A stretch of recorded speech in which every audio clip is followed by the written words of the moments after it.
আসসালামু আলাইকুম। সম্মানিত শিক্ষক পরিবার, প্রিয় দেশবাসী, আপনারা জানেন গত 12 অক্টোবর থেকে আমাদের ন্যায্য অধিকার আদায়ের আন্দোলন চলমান আছে। আমরা বিভিন্নভাবে সরকারকে বোঝানোর চেষ্টা করেছি। সরকারের উপর মহলে যারা আছেন, বিশেষ করে মাননীয় শিক্ষা উপদেষ্টা, অর্থ উপদেষ্টা, ওনারা আমাদেরকে আশ্বাস দিয়েছেন আমাদের দাবি দেওয়া ওনারা অবশ্যই পূরণ করবেন। এই লক্ষ্যে আমাদের সম্মানিত শিক্ষক নেতা আজিজি স্যার মেনে নিয়েছেন, আমরা শিক্ষকরাও মেনে নিয়েছি, কিন্তু ওনারা কথা দিয়ে কথা বল খেলাপ করেছেন, যার কারণে আজকে শিক্ষকরা জাতীয় শহীদ মিনারে উপস্থিত হয়েছে। গতকাল উপস্থিত হয়েছে, গতকাল ছিল লং মার্চ টু আমাদের লং মার্চ টু শাহবাগ ব্লকের, সেটাতে আমরা বাস্তবায়ন করেছি সফলভাবে। আপনারা জানেন শিক্ষক পরিবার সবসময় শান্ত, আমরা কখনোই বিশৃঙ্খলা করি না, আমরা শান্তভাবে ব্লকেটটি সম্পন্ন করতে পেরেছি। গতকাল সরকারি উচ্চ মহল কথা দিয়েছেন যে আমাদের দাবি দেওয়া মেনে নেওয়া হয়েছে। যখনই তাদেরকে প্রজ্ঞাপনের কথা বলা হয়েছে তখনই ওনারা নিশ্চুপ হয়ে গেছেন, প্রজ্ঞাপন দিতে রাজি নন। আমার কথা হলো, আমি যদি কথা দিয়ে ফেলি যে অবশ্যই দাবি দেওয়া পূরণ হবে, তাহলে আমার প্রজ্ঞাপন দিতে দোষ কোথায়? এইখানে বিভিন্ন কুচক্রী মহল বিভিন্নভাবে আমাদের উপদেষ্টা মহোদয়গণকে বিব্রত করার চেষ্টা করছেন এবং বলেছেন যে আমরা সরকারিভাবে যখন ক্ষমতায় যাব তখন শিক্ষকদের দাবি দেওয়া পূরণ হবে। আমার প্রশ্ন হলো, এখন কেন নয়?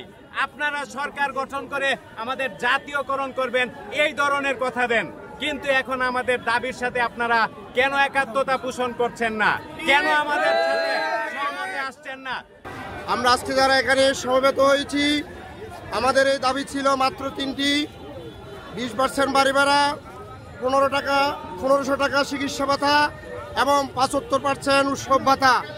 কিন্তু আমাদেরকে বিগত 3-4 দিন পর্যন্ত আমরা এই আন্দোলনের প্রেক্ষিতে আমরা ঢাকা রাজপথে আমাদের শিক্ষক ভাইরা খেয়ে না খেয়ে রাজপথে পড়ে আছে এবং তাদের দাবি আদায়ের জন্য সরকারের আজকে উচ্চপদস্থ থেকে শুরু করে নিম্নপদস্থ পর্যন্ত কোন স্তরে সরকারি বলতে আগে কোনো শিক্ষক ছিল না স্বাধীনতার পর থেকে, কিন্তু নামে যারা সরকারি হয়েছে তারা যদি সম্পূর্ণরূপে বাড়ি ভাড়া পায় এবং আমরা কেন পাবো না?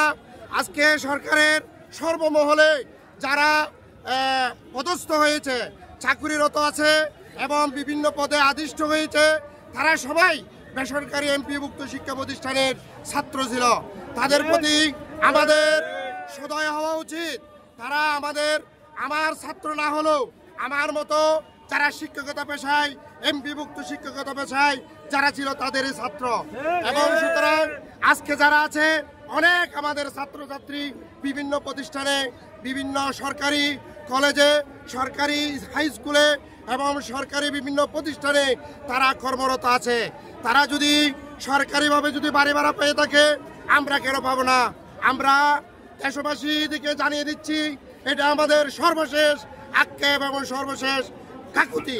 মাননীয় প্রধান উপদেষ্টার প্রতি আমাদের বিনীত অনুরোধ, যেহেতু আমাদের শিক্ষা উপদেষ্টা সম্ভবত আমার মনে হয় তিনি ঘুমের ট্যাবলেট খেয়ে ঘুম গিয়ে আছে, সুতরাং এবং অর্থ মন্ত্রণালয়ও চুপ থেকে আছে। আমার মাননীয় প্রধান উপদেষ্টার কাছে আমাদের সবিনয় অনুরোধ, আপনি হলো আমাদের কাছে দয়া করে দেখুন, আমরা বাংলাদেশের সমগ্র এলাকা থেকে, দূর দূরান্ত থেকে আমরা এসেছি, চট্টগ্রাম থেকে বিভিন্ন এলাকা থেকে লোকজন এসেছে। আপনি আমাদের প্রতি সদয় হন। আজকের মধ্যে আপনি আমাদের এই ছোট্ট দাবি 20% বাড়ি ভাড়ার প্রজ্ঞাপন জারি করে আমাদেরকে শান্ত করুন। আমরা আপনার প্রতি সদয় হব এবং আপনার প্রতি কৃতজ্ঞতা থাকব।